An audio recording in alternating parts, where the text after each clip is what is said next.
भगत सिंह, राजगुरु, सुखदेव, चंद्रशेखर आजाद, महारानी लक्ष्मीबाई, सुभाष चंद्र बोस से तात्या टोपे एवं छत्रपति शिवाजी महाराज से। ये है हमारे भारत के युवाओं का इतिहास। चीज है जिसे हम देख सकते हैं परंतु छू नहीं सकते। महोदय, ये सेम सवाल सन 1947 से पहले कक्षा में पूछा गया। उस समय विद्यार्थियों ने उसके अनेक उत्तर दिए। किसी ने कहा कि मैं आकाश को देख तो सकता हूं परंतु छू नहीं सकता।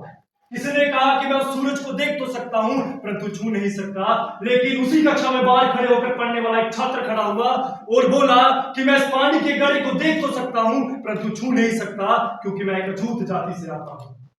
और वही अछूत जाति से आने वाला छात्र कोई और नहीं बल्कि हमारे देश के संविधान के निर्माता डॉक्टर भीमराव अंबेडकर साहब थे। महोदय, आज 75 वर्ष के बाद कक्षा भी वही है, सवाल भी वही है, पानी का गड़ा भी वही है, परंतु अगर आज कुछ बदला है तो वो ये कि आज किसी भी जाति का छात्र सबके साथ बैठकर पढ़ भी सकता है, खेल भी सकता है, पानी भी पी सकता है। और इतना ही नहीं, हमारे देश के सर्वोच्च पद पर बैठी हुई एक आदिवासी महिला देश की राष्ट्रपति भी बन सकती है। ये ताकत है हमारे देश के संविधान की। आज मेरे तमाम युवा साथियों ने देश के संविधान की बात की, और देश के संविधान की बात करने से पहले हमारे देश की संस्कृति और इतिहास को जानना जरूरी है। भारत, मैं उस भारत से आता हूं जिसकी होठों पे गंगा और हाथों पे तिरंगा है।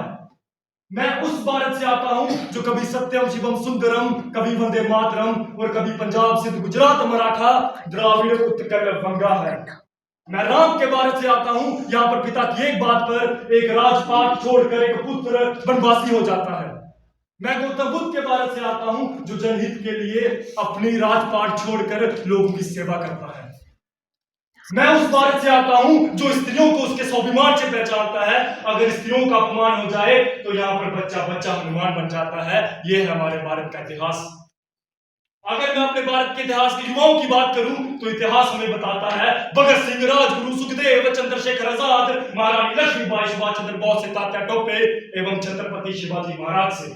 ये है हमारे भारत के युवाओं का इतिहास। कि लंदन में बैठे हुए एक अंग्रेज ने कहा था कि भारत आजादी तो मिल जाएगी पर ये टुकड़ों की तरह बिखर जाएगा। आज मुझे लगता है कि नरक में बैठी हुई उसकी आत्मा ये देख रही होगी कि क्या से क्या हो गए देखते देखते, क्योंकि ये वही भारत है जो पूरी दुनिया के अंदर स्टार्टअप में तीसरे अंक पर मौजूद है। ये वही भारत है जो चंद्रयान 3 को पृथ्वी को चांद पर पहुंचाने में सबसे कम बजट में पहुंचा देता है। यही है हमारा भारत।